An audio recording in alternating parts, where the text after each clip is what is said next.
So I'm Justin Grounds. I'm a composer and a violinist living in Clonakilty, and I've just written a new work called CumuloNimbus.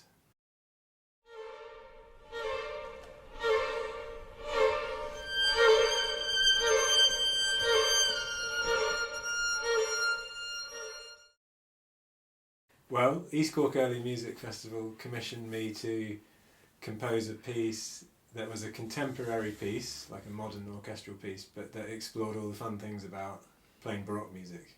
So it was a really, really fun challenge for me because I trained as a Baroque violinist and then I went on and trained as a contemporary composer, so it was like two of my loves put together. So yeah, it was a super fun thing that I needed to kind of piece together, kind of like a puzzle, about what were the really good parts of Baroque music that are fun for the orchestral players to play, or the soloists, and how can I use those kind of like Lego blocks to create something that maybe sounds more new and more fresh and doesn't necessarily follow the form of a Baroque piece. So a lot of it was to do with giving the players ornamentation and like using the ornamentation to create effects, maybe rather than in the Baroque they would have used it to create like the end of a phrase or something. I was thinking I could use it to create more of like a textural effect. Giving the soloists fast stuff to do, lots of semiquavers, lots of like high bowing stuff that repeats. I had a lot of kind of Vivaldi in my mind, all the Vivaldi violin stuff that we've played and I've taught to people over the years, and you know, it's super fun when you get to kind of be a bit of a rock star on the violin.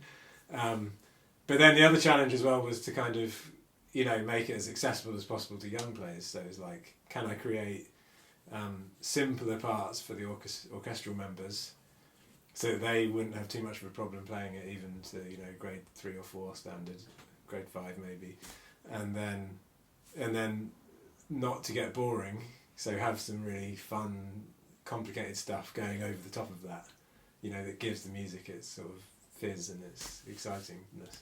So yeah, all those things coming together.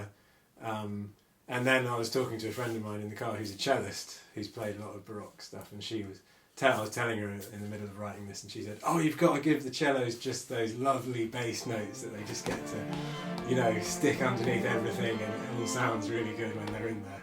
So it was like giving, you know, it was creating those complex textures in the solos that could weave around each other in this sort of dance. And then when the cellos bring in that kind of almost ground bass, everything makes sense, you know, it's like the whole thing comes together. And then, you know, trying to make it as exciting a piece as possible, so giving it as much of a build-up. And I guess that comes from Vivaldi stuff, but also from my interest in like electronic music and dance music and stuff bands that I've played in with that, is like, how do you build the music in such a way that when the bass line drops, you know, everyone gets that elated feeling. So it's kind of trying to put those two things together. Yeah, and then finally the name came to me, CumuloNimbus, and I realised that, you know, so much Baroque music's about natural phenomenon, the 4 seasons, the storm, winter, you know. So it sort of made sense that this was just a fun piece that explored like a cloud gathering to become a storm.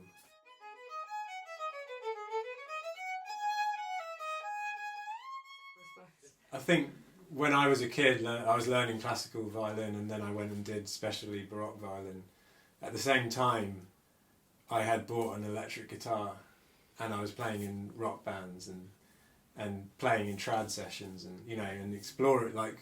So I had a kind of a weird musical upbringing, because most people just went down one route, you know, and they became really good Baroque player or something. But I was doing everything, and for me, what was exciting was that there wasn't really a genre. I didn't really see music in terms of, like I tell people now, I just see music in terms of alphabetical order, you know, of the composer's name, because all it is really at the end of the day is making the air vibrate, you know. So, and if we can do that really well, whatever we're playing, whether we're playing guitars or synthesizers or Baroque violins, you know, it has to kind of make that exciting and make it happen whatever era we're in.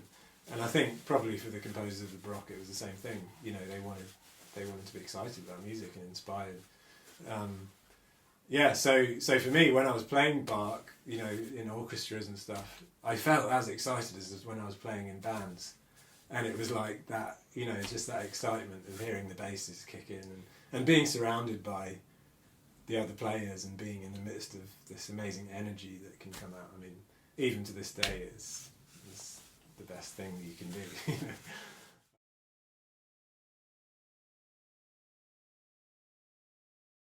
Yeah, I feel like one of the problems that we face is that we call it classical music, you know, and then everyone goes, "Oh, this is classical music." Then I have to kind of be a certain way in how I play it, and how I write it, and how I listen to it. You know, I can't. I have to be very still and not cough, you know, and wear a tie or whatever, you know. And actually, for me, it's never been like that. And I feel like, you know, contemporary classical music has become, yeah, like you're saying, this highly complicated, highly complex thing that just, you know, 5 million notes, you know, all at different semitones, and you know, it's almost too clever for its own good. Or if you could let that down and just say, we're music, you know, we're making music, not necessarily has to be classical. So in a way, making this piece was really inspiring for me, because it was like, you know, almost just trying to make something that young people would enjoy playing. And if it's contemporary, it's contemporary. If it has shades of Baroque, you know, it is what it is. And I think it's been really fun to see the young people playing it and to see how excited they got about it, and that they understood it straight away. You know, I didn't need to explain it. You know, as a composer, I sit here and I, you know, come up with ideas in my head, and then I try and write them down, and so it's the greatest honour when you get to go and meet, like, you know, 50 musicians and they play what you were dreaming of in your head. So it's always a thrill to me, and it was such a thrill to meet all of those guys in the Cork ETB Orchestra, and they were just so enthusiastic and open to it, you know. And as soon as we got into it, I knew that this was a group that were going to give ideas and, you know, interact with the music, and it's fantastic to be a composer and be able to do that, be able to try things out and say, okay, this isn't quite finished yet, you know, let's see how this works, you know, even working with the cellos. And then I came home and added more into the cello part because I knew that it needed a bit more, and it's always a working together thing, I think, and that's a lovely part of being a composer. I mean, we need each other, you know, to do it.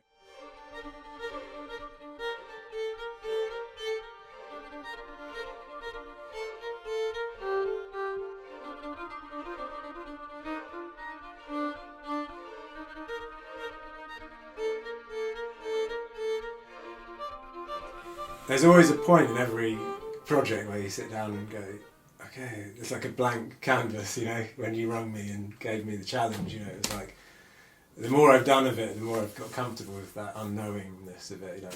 So for me, it's about thinking a bit about, you know, what are the elements of the music that I really want to celebrate. You know, I might not really know what they are yet, but I know how I kind of want it to feel. So I kind of feel my way around the idea. And then a lot of the time I'm on my bike just riding around town, going to the swimming pool or doing the shopping, and tunes are in my head, like, all constantly. So the tunes are going as my feet are pedalling, and I quickly bike home and scribble things down by pencil. And then what I do is I kind of go, okay, I feel like that tune's going to be here and this can come under it, and I start to, using the piano and then using the computer, I start to like play around with where stuff can go and layer stuff and loop stuff, and using Logic and using Sibelius.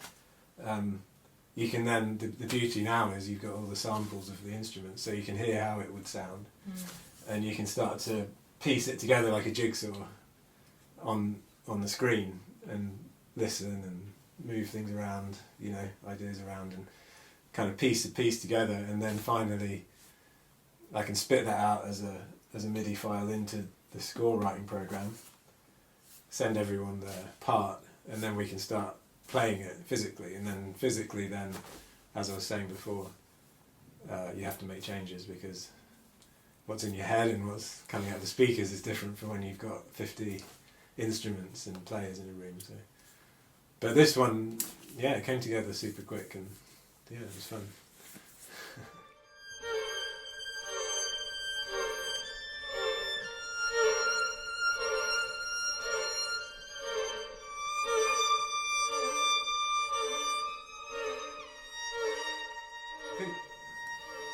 For me, it's just loving it, like putting my love into it. You know, more than like can practice.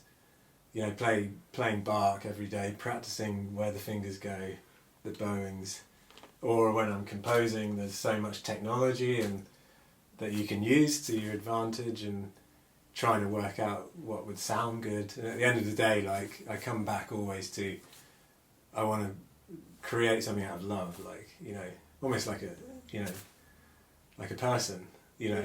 Each piece of music is something that I've loved, and I want to bring out the best in it, and I want it to sound as something that would inspire me to hear, and then hopefully other people. I want to honour the music and make it sing as best it can, and like each tune, each melody, I want it to come out as best it can, give it the bass it needs, or give it the texture it needs, or the rhythm. But I don't tend to think about what will people be thinking or feeling, because I don't know, everyone's got their own feelings about it. Once it goes out, then it's for them, but it doesn't influence. I think I would get too bogged down in wanting to make other people happy, you know. And some, you know, and then you're kind of writing for something else. But so I try and always come back to, I want to put as much love as I can into this piece for me, and get as excited as I can about it. And if it excites me, hopefully it'll excite some other people in the world.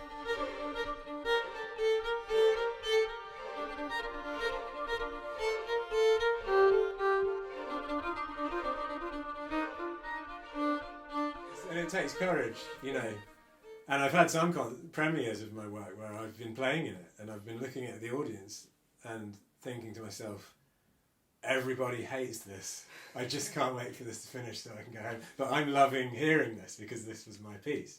But they all just, I can't believe that you know, and then, I remember specifically the oratorio that I wrote, I was just thinking, everyone hates this. And then we finished an hour-long piece, and it was like standing ovation, and everyone went into rapturous applause. And so I can't judge, I don't know, you know, all I can do is do the job of making the music. Yeah.